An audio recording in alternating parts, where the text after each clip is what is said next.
वृक्ष नहीं है, वो अश्वत्थ वृक्ष है। अश्वत्थ माना जो चिरकाली रहता है। ये क्रिश्चियन धर्म आज से 2000 साल पहले स्थापन हुआ, सिख धर्म आज से 500 साल पहले स्थापन हुआ, ये मुस्लिम धर्म आज से 1500 साल पहले स्थापन हुआ, गौतम बुद्ध द्वारा बौद्ध धर्म 2250 साल पहले स्थापन हुआ। ये धर्म को अति प्राचीन नहीं कहेंगे, ये 2-2.5 साल में ये धर्म स्थापन हुए। लेकिन सनातन माना अति प्राचीन। ये धर्म कब स्थापन हुआ और किसने स्थापन किया ये किसी को पता नहीं है। जो चीजें बहुत पुरानी होती है ना, उसको किसी को पता नहीं होता है। जैसे किसी बच्चे को बोला कि आपके बाप का नाम बताओ, बाप का नाम बता देगा। उसको बोला बाप के भी बाप का नाम बताओ, वो भी बता देगा। बाप के भी बाप का नाम बताओ, वो भी बता देगा। फिर उसको बोला बाप के भी बाप का नाम बताओ, तो बोलेगा मैं ही हूँ। जवाब नहीं है उसके पास। तो वैसे ही आज दुनिया में जब उस परमात्मा का, उस ईश्वर का जिसने आदि सनातन देवी देवता धर्म की स्थापना की है, जब उसको भूल गए पूरी तरीके से, क्योंकि वो अति प्राचीन सनातन धर्म है जो स्वयं ईश्वर ने आके स्थापन किया था, तब आज हमने क्या सोचा, अभी हमको पता ही नहीं है तो हमने बोल दिया वो तो सर्वव्यापी है, कण कण में व्यापक है। लेकिन बोला है ऊंचा तेरा धाम, ऊंचा तेरा नाम, ऊंचा तेरा काम, तेरी सत्ता के सिवाय पत्ता भी नहीं हिल सकता। तो वो जो सृष्टि रूपी वृक्ष है, जिसका श्रीमद् भगवद गीता में बोला है कि उद्रमूलम अधः शाखा, ये कोई साधारण वृक्ष नहीं है, ये मनुष्य सृष्टि रूपी वृक्ष है। तो इसकी जो शाखाएं है, ये शाखाएं नीचे की ओर है, और इसकी जो जड़ें है ये उद्रमूलम मानो ऊपर की ओर है, बीज है वो। तो इस वृक्ष में जो बीज है, जिसने स्वयं आदि सनातन देवी देवता धर्म का फाउंडेशन डाला, श्रीमद् भगवद गीता में बोला है त्वमादि देव पुरुषा पुराणा तमस्य विश्वस्य परम निधानम। तू आदि देव है, तुम आदि देव पुरुषा पुराणा तमस्य विश्वस्य परम निधानम। जो सृष्टि का आदि देव है, आदि पुरुष है, स्वयं शिव शंकर भोलेनाथ है। और इसकी जो जड़ें है वो सनातन धर्म की जड़ें है, जो स्वयं ईश्वर आके स्थापन करता है। कि अंत में आके दूसरे धर्म की, क्रिश्चियन, मुस्लिम, जितने भी ये विधर्मी है, बौद्धि, इन सब की जो कुरीतियां है, कुधारणाएं है, ये हमारे हिंदुओं ने, कच्चे हिंदुओं ने अपने अंतर्गत आत्मसात करना चालू कर दिया। और ये दूसरे धर्म की धारणाएं आई, और हमारी जो सनातन धर्म की ओरिजिनल धारणाएं है ये हम भूल गए। तो ये सनातन धर्म की जो धारणाएं जो भूल गए, तो उस धारणाओं को पुनर्स्थापित करेगा कौन? आज का राजनेता करेगा। आज का हर एक आत्मा के अंदर काम, क्रोध, लोभ, मोह, अहंकार, इन पांचों विकारों की अति हो जाती है। कलह क्लेश का युग, कलयुग, जब इसकी घोर पापी कलयुग की अति हो जाती है, तब ईश्वर इस सृष्टि पे अवतरित होते हैं अति साधारण मनुष्य धर्म में। और तब जाके वो सनातन धर्म की धारणाएं पुनः प्रस्तावित करते हैं। तो वो जड़ें जो है वो उद्रमूलम, जब सारी सृष्टि पतन के गर्त में चली जाएगी तो फिर से सनातन धर्म की धारणाएं पुनः स्थापित हो जाएगी। इसलिए गीता में बोला है उद्रमूलम अधः शाखा अश्वत्थम प्राहुर्व्ययम्। ये अश्वत्थम माना चिरकाली टिकने वाला ये पीपल का वृक्ष है, ये चिरकाल तक टिकने वाला। तो आदि सनातन धर्म की जो धारणाएं परमात्मा आके स्थापन करता है, वो कलयुग के अंत में प्रायः लोप हो जाती है। श्रीमद् भगवद गीता में बोला है अधर्मा विभवात कृष्णा प्रदुष्यन्ति कुल स्त्रिया स्त्रीसु दुष्टासु वार्ष्णेय जायते वर्ण संकरा। ठीक है, अपने धर्म में मर जाना अच्छा है, लेकिन जो व्यभिचार से जो संतानें पैदा हो रही है, वो संतानें आज तो नास्तिकता की तरफ जा रही है। दूसरे धर्मों की धारणाएं उनको अच्छी लग रही है। क्यों? क्योंकि व्यभिचार फैल गया सृष्टि में। तो श्रीमद् भगवद गीता में बोला है ये जो झाड़ है, ये चिरकाल टिकने वाला झाड़, ये सब पूरा सरसज्ज हो जाता है। आज दुनिया में 10 धर्म की शाखाएं तैयार बैठी हुई है, और इन 10 धर्मों की 10 मतें आपस में टकरा रही है।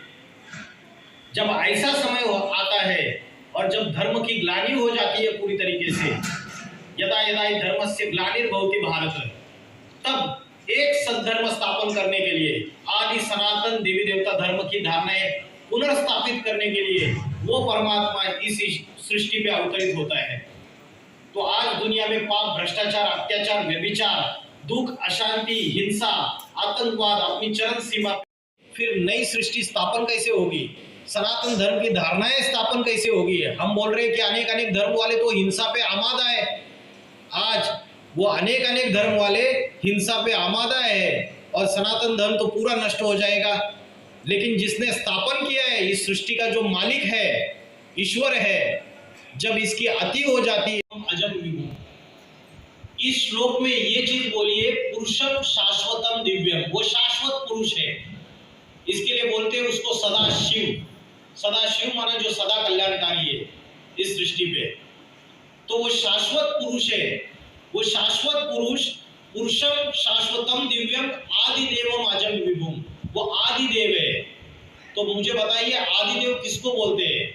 आदिदेव और आदिदेवी कोई बताएगा? आदि पुरुष, आदि स्त्री, कौन सी देवता है 33 करोड़ देवी देवताओं में जिसको आदिदेव बोला जाता है? किसको बोला जाता है आदिदेव? सृष्टि का आदिदेव, जिसका गीता में बोला है आदिदेवम अजम विभुम। अजम, अज माना अजन्मा, जो जन्म नहीं लेता है। तो कौन सी ऐसी देवता है जिसका ना जन्म दिखाए ना मृत्यु दिखाई? कौन सी देवता है ऐसी? शिव जी, शिव शंकर भोलेनाथ, ना उनका जन्म दिखाया ना मृत्यु दिखाई। तो श्रीमद् भगवद गीता में जो ज्ञान दिया है वो वास्तविक रीत्या 1000 साल पहले, अगर गीता आप देखेंगे, गीता का अध्ययन करेंगे, तो जो जर्मनी के फिलोसोफर्स और साइंटिस्ट वो आके इधर भारत आके जब स्टडी करके गए तो उन्होंने ये बात, उसके द्वारा हम बोलते हैं शिव शंकर भोलेनाथ। शिव है निराकार, शंकर है साकार। इसलिए आपने देखा रहेगा शंकर ध्यानमग्न अवस्था में बैठे हुए हैं। अगर शंकर भगवान है तो किसका ध्यान कर रहे हैं? जरूर उनसे ऊपर कोई शक्ति है, आदि शक्ति है, वही निराकार शिव है, ज्योति स्वरूप। तो परमात्मा निराकार, निर्गुण निराकार कलयुग के अंतिम समय में अति साधारण मनुष्य तन में प्रवेश कर लेते हैं और सारी सृष्टि में जब पाप, भ्रष्टाचार, अत्याचार की अति हो जाती है तब इस सृष्टि के परिवर्तन का कार्य आरंभ करते हैं। मनुष्य को लगता है कि हम इस सृष्टि का परिवर्तन करेंगे, हम इस सनातन धर्म को बचाएंगे, लेकिन ये कार्य ना कोई राजनेता ना धर्म नेता कर सकता है। ये स्वयं परमात्मा के ये सृष्टि परिवर्तन का कार्य है। मैं सबके सामने प्रकट नहीं हूँ, योग माया से ढका हुआ हूँ।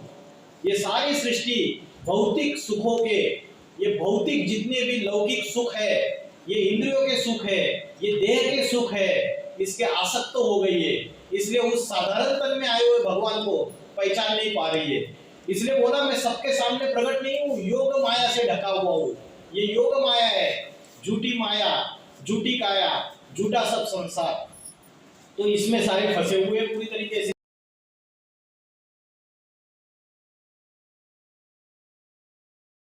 जा सकता है।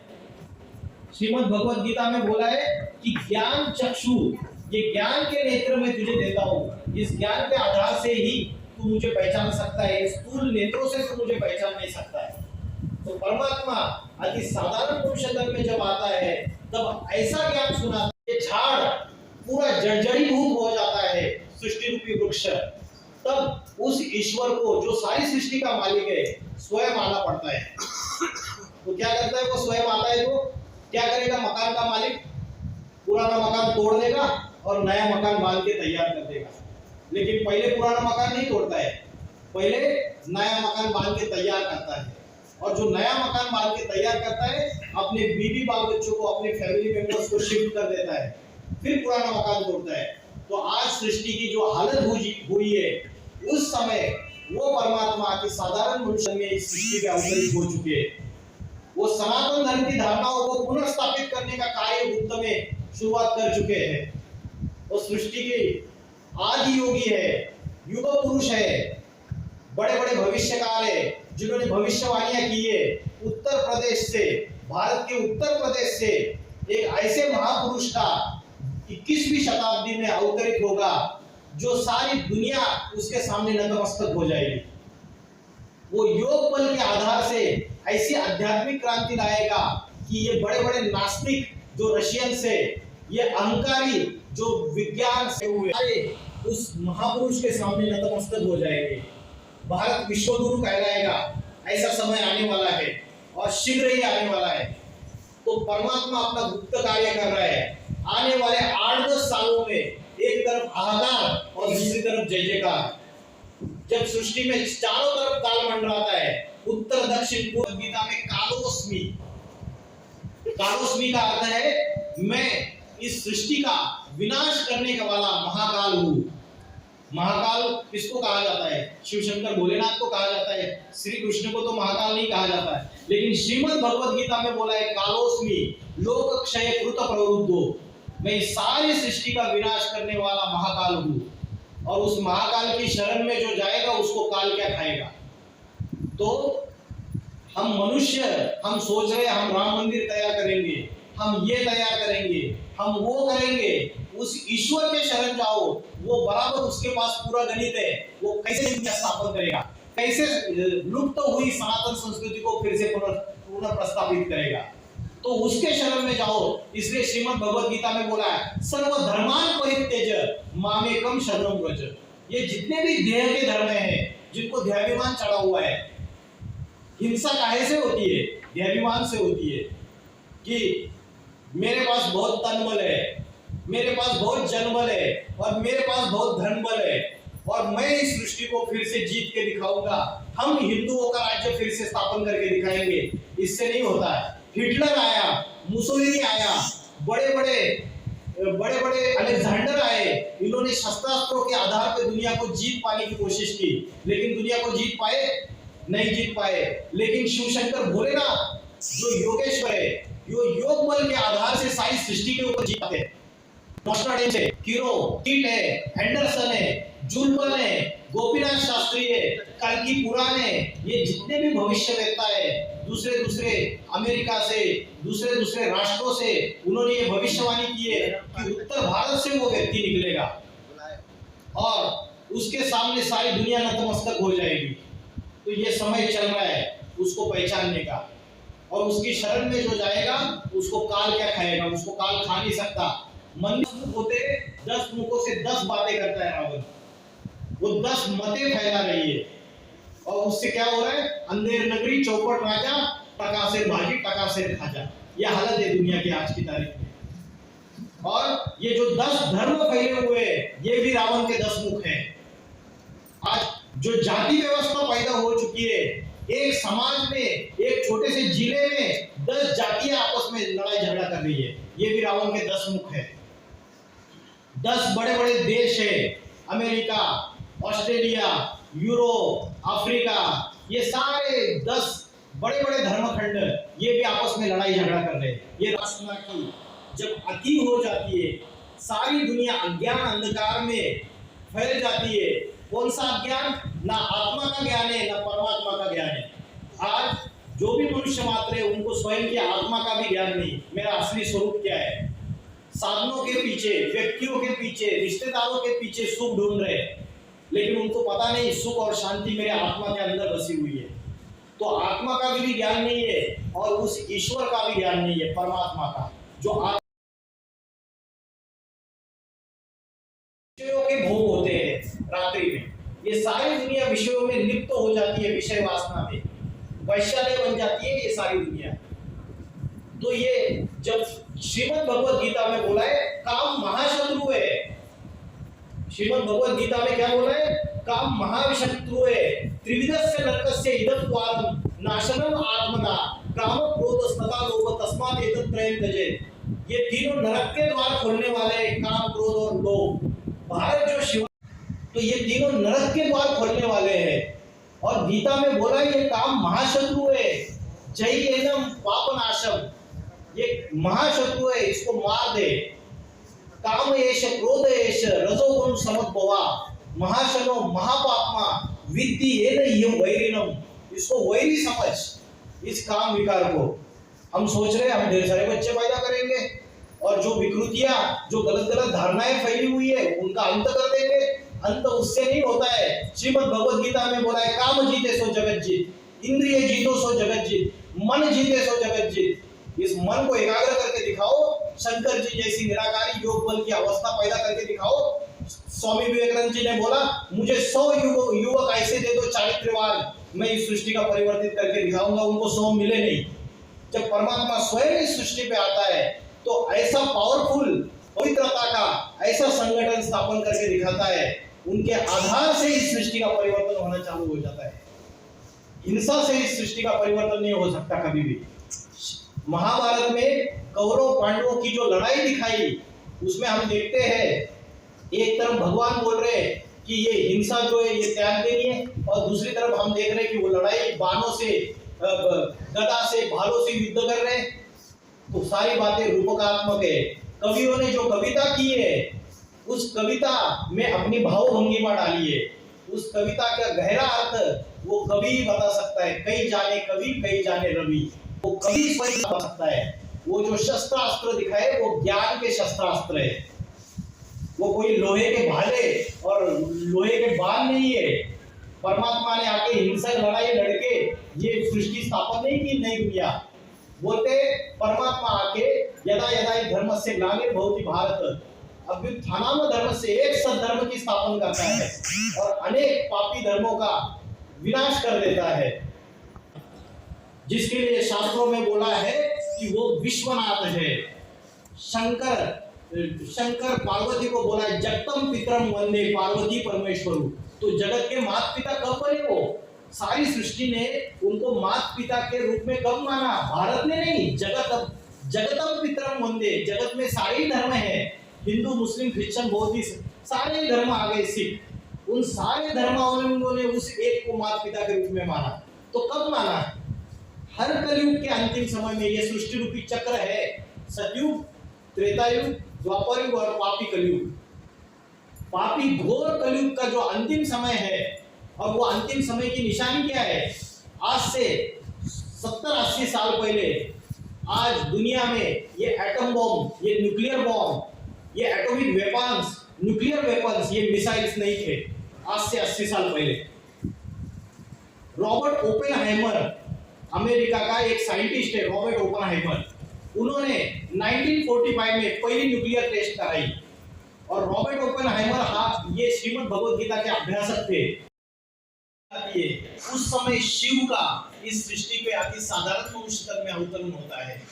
वो शिव निराकार है, वो किसी साकार मनुष्य शरीर में अवतरित होके सारी सृष्टि में योगी राज का रोल प्ले करता है, तो का अज्ञान अंधकार का विनाश कर देता है। तो मुझे बताइए कि जैसे वो सूर्य होता है, वो स्थूल रोशनी देता है, वैसे वो परमात्मा शिव आके इस सृष्टि पे ज्ञान की रोशनी देता है। तो क्या ये समय नहीं है कि सृष्टि पे परमात्मा का अवतरण होने का? बताइए, अपने अंदर भी हम झांक के दे सकते, अपने अंदर भी पांचों विकारों की आती है। छोटे बच्चे से लेकर बूढ़े तक किसी का भी मन एकाग्र नहीं है, सबका मन भटक रहा है। तो ऐसे समय परमात्मा आके स्वयं अपना परिचय देता है। इसलिए श्रीमद् भगवद गीता में बोला है, स्वयमेवान आत्मनात्मानं वेत्थत्वं पुरुषोत्तम। मैं स्वयं ही आके अपना यथार्थ परिचय देता हूँ। कोई गुरु, गोसाई, पंडित, पुजारी, कोई मौलवी, कोई पादरी मेरा परिचय नहीं दे सकता। वो मैं स्वयं ही आके अपना यथार्थ परिचय देता हूँ। तब इस सृष्टि को पता चलता है कि ईश्वर क्या चीज है। वो सृष्टि का आदि मध्य अंत का ज्ञाता है। इस सृष्टि रूपी मकान की शुरुआत कब हुई और उसका अंत कब होगा, ये किसी को भी पता नहीं है। बाकी तो शास्त्रों की जो बातें बताई जाती है उसमें ये क्लियर नहीं है कि सृष्टि का आदि कब हुआ और अंत कब हुआ। तो रिवर्स डायरेक्शन में कैसे परिवर्तित करेगा? ये आत्मा के अंदर जो 5 विकार है, काम, क्रोध, लोभ, मोह, अहंकार, इन पांचों विकारों को भस्म करने वाला राजयोग सिखाता है। भारत का प्राचीन राजयोग किसी को पता ही नहीं है। आज हम जो योगासन प्राणायाम कर रहे हैं, उससे हम हमारे देह को स्वस्थ बना सकते हैं, देह को नियंत्रित कर सकते हैं। लेकिन आत्मा का जो कंट्रोल करने का जो योग है, वो स्वयं शिव शंकर भोलेनाथ सिखाते हैं। वो राजयोग, वो ऐसा राज है उसमें जिसके लिए श्रीमद् भगवद गीता में बोला है, राज विद्या राजगुह्यम पवित्रम इदम उत्तमम। ये राजाओं की विद्या है, उनका नाम स्मरण करते हैं। लेकिन वाचा से भी सूक्ष्म होता है मन, और मन से भी सूक्ष्म है वृत्ति या वाइब्रेशंस। बोलते हैं ना कि वाइब्रेशंस, तरंगे, जैसे अभी हम सत्संग कर रहे हैं, अच्छी बातें बता रहे हैं, तो अच्छे वाइब्रेशंस फैल रहे हैं इधर सारे। तो नामस्मरण जो वाचा से किया जाता है, कई बार हम देखते हैं हम माला जपते हैं लेकिन फिर भी हमारा मन भटकता रहता है, तो वाचा से भी सूक्ष्म है मन के संकल्प। तो यहाँ जो अभ्यास सिखाया जाता है वो पूरी तरीके से मन के संकल्पों को एकाग्र करने का अभ्यास सिखाया जाता है। वाचा से भी ऊपर हो कुर्बान वो हिंदुस्तान चाहिए, राम के नाम पे हो कुर्बान वो हिंदुस्तान चाहिए। आज कल युग में राम भक्तों को अपना राम चाहिए। विद्यमान है। तो अभी हम लोग गीता जी के ऊपर एक सेमिनार रखा था।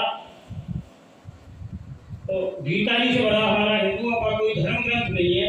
मैं गीता जी कोई अपने भगवान श्री कृष्ण के द्वारा कहे जाने वाले गीता जी को अपना सब कुछ मानता हूँ, गीता जी के अनुसार ही चलता हूँ। गीता जी ने कर्म प्रधान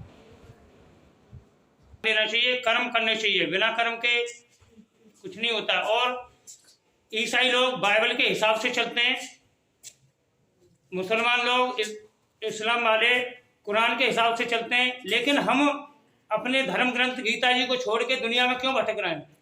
हमारी गीता में हर बीमारी का इलाज है और हर समस्या का समाधान है। तो हमें गीता जी को छोड़ के दुनिया में भागने की क्या आवश्यकता है? हमें संविधान की क्या आवश्यकता है?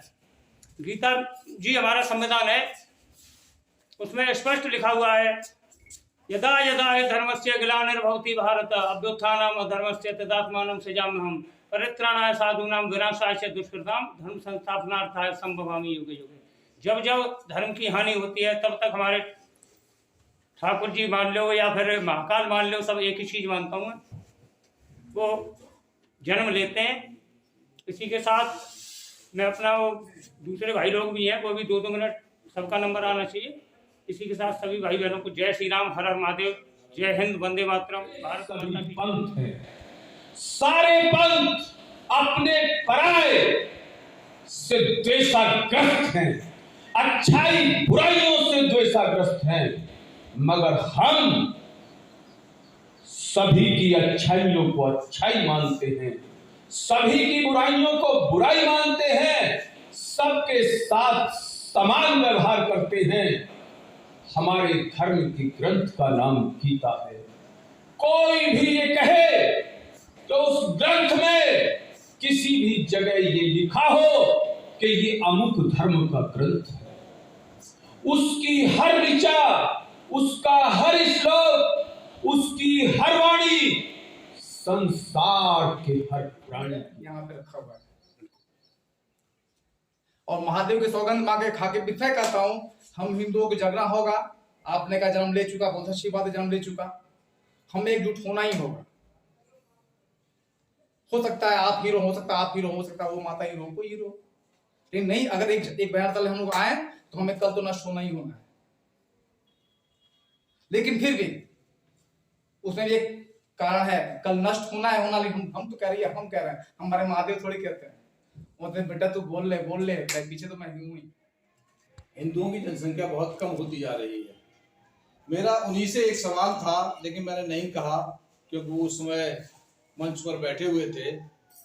जब हिंदू व्यक्ति शादी नहीं करेंगे, धर्म का पालन नहीं करेंगे, तो कहां से हिंदुओं की संख्या बढ़ेगी?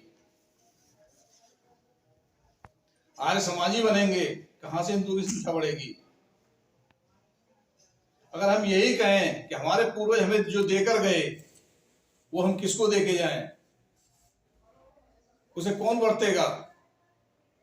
हमारे अनमोल भाई जी तो बरतेंगे नहीं, कौन बरतेगा उस संपत्ति को? उसे वही जिहादी बरतेंगे जो आज इस मिशन में लगे हुए हैं। कभी उन जिहादियों को कभी किसी ने बताया कि आप एकत्रित होइए? नहीं, उन्होंने एक दिन निश्चय किया, शुक्रवार का दिन। पूरे विश्व के मुसलमान शुक्रवार को इकट्ठे होते हैं, चाहे छोटी मस्जिद हो चाहे बड़ी मस्जिद हो।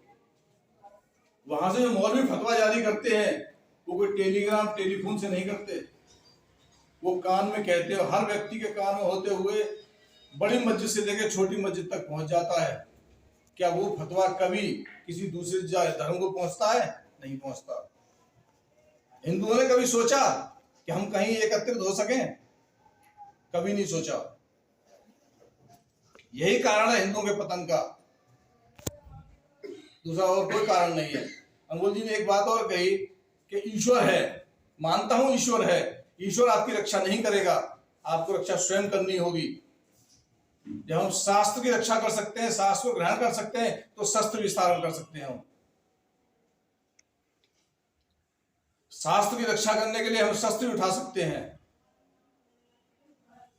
ईश्वर नहीं आएगा। आपका मकान टूट गया है, चटक गया, उसको बनाने के लिए ईश्वर नहीं आएगा, आप ही को मेहनत करनी होगी। जब तक हम अपने संस्कार अपने बच्चों को नहीं देंगे, तब तक हमारी संस्कृति आगे नहीं बढ़ेगी। हिंदुओं को चाहिए कोई एक दिन निश्चय करें, मंगल का करें, सोमवार का करें, कोई भी दिन निश्चय करें और नजदीक के मंदिर पर जाएं, शाम को 1 घंटा निकालें, अपने साथ अपने बच्चों को भी लेकर जाएं। वहां संस्कृति मिलेगी उन्हें, वहां सभ्यता मिलेगी उन्हें, वहां धर्म के ज्ञान मिलेगा उन्हें। लेकिन नहीं, क्यों नहीं? क्योंकि हम एकत्रित नहीं हो सकते। एकत्रित होना होगा, तभी ये धर्म आगे बढ़ेगा और तभी जो भी संस्थाएं चल रही हैं, जितने भी धर्म चल रहे हैं, जितने भी संगठन चल रहे हैं, कम से कम हजारों संगठन होंगे हिंदुओं के। मुसलमानों के कितने संगठन हैं? अभी लॉकडाउन के समय पर दिल्ली में पूरे विश्व के मुसलमान एकत्रित हो गए थे, किसी को पता लगा नहीं। जब कोरोना फैल गया तब वहां निकलने लगे, तब पता लगा कहां कहां के मुसलमान आ गए थे। कभी हिंदू मंदिर में जाके देखा कितने मंदिर आरती कर रहे हैं, मंदिर में कितने लोग आरती कर रहे हैं? और पुजारी हाथ में लेके आरती के थाली लेके घूम रहे होंगे, एक होगा उधर घंटा बजा रहा होगा, कोई नहीं होगा वहां। क्यों? क्योंकि हम अपनी संस्कृति को भूलते जा रहे हैं।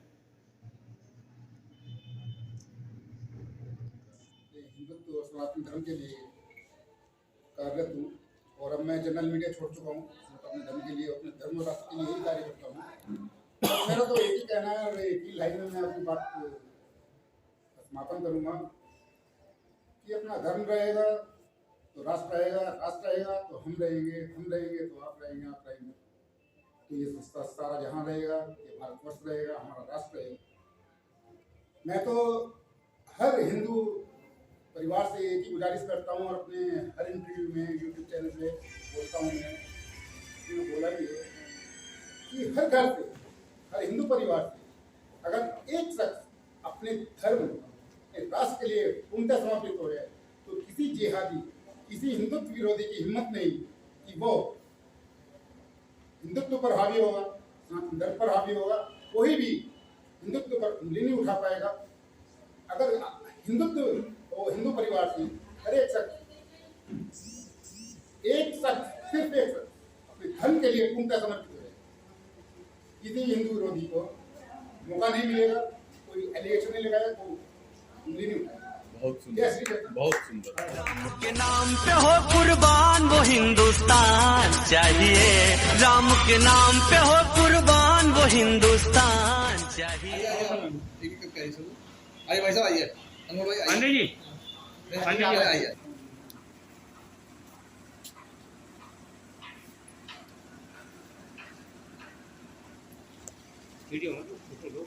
वो इसमें से ही निकल जाएंगे।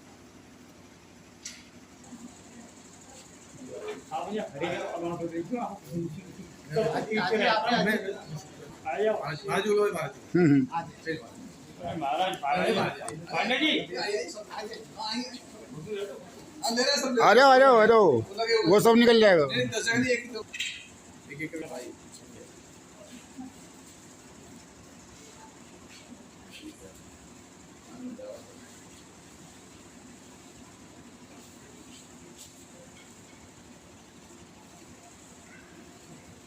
जी हो गया।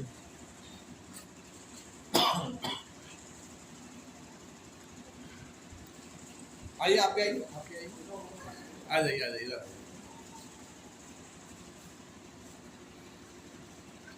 पांडे जी,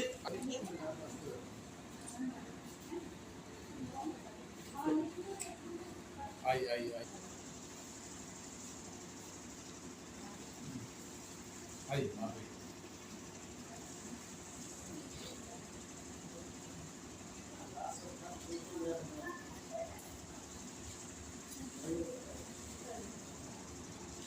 आई पाड़ी जी चलिए हो गया एक बार हो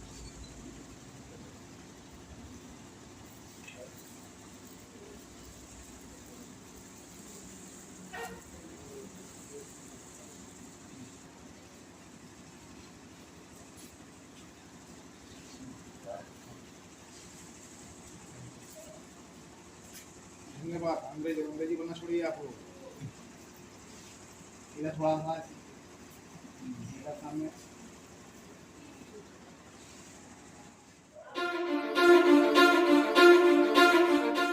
जय जय श्री राम। मेरे साथ पूरी ताकत से बोलिए, जय श्री राम। आवाज दूर दूर तक जानी चाहिए। जय श्री राम। मोदी जी इस भारत